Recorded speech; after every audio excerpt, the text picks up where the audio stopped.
All right, sorry this is taking so long, definitely my fault.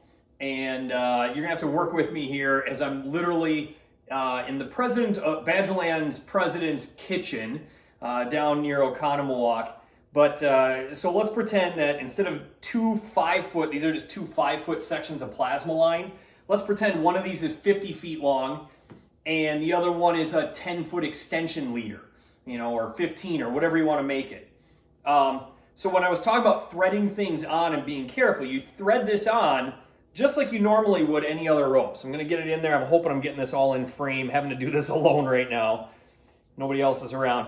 So here's the problem. Most people do this right here and they just yank it tight.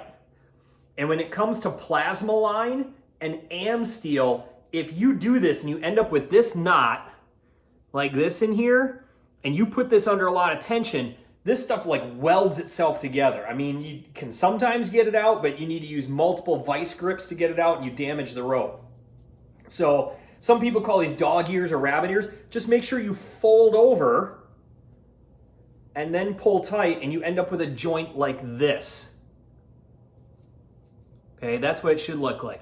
This can come out. Occasionally you might need a vice grips if you need to take these off. If you've been using these, say, for a big ballet line or a pyramid and you put extensions on, and this gets really tight together. Normally you can just push this and it'll loosen up. Otherwise you grab a vice grips and give it a tug and it'll come apart. As long as you do that, you're fine. By the way, this rope is really thick. This is some old plasma line that we used to use years ago for big pull stuff. We're using 1/4 inch stuff now. This is 3/8 and it's plasma. We're using 1/4 inch AmSteel now. But the same thing, we still thread leader extensions on all the time. We got an event coming up here in a couple of weeks, and we certainly plan on doing that. We've got some 200-foot trunk lines, and those aren't long enough, so I'm threading on 25-foot leaders onto the ends of them. Just this exact same way, and I always check them all ahead of time and make sure they're threaded on like this, and then we pull them off when we're done. Does it create a weak spot in the rope? That's a question I always get asked, and the answer is yes. Yes, this joint is definitely weaker than, the rope itself, but we're so far over the weight limit. I mean, we're way over.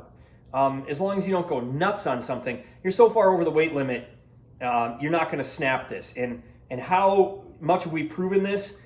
In 2019, we put leaders on in this exact same way for a super hot snap pyramid pull running 15 people per trunk line with things threaded on just like this. And I mean, insanely hot snaps. I mean, the boats were probably doing 15 miles an hour when the ropes came tight and not a problem. We didn't snap anything. So you should be fine. Hope that helps. Let me know if you got questions.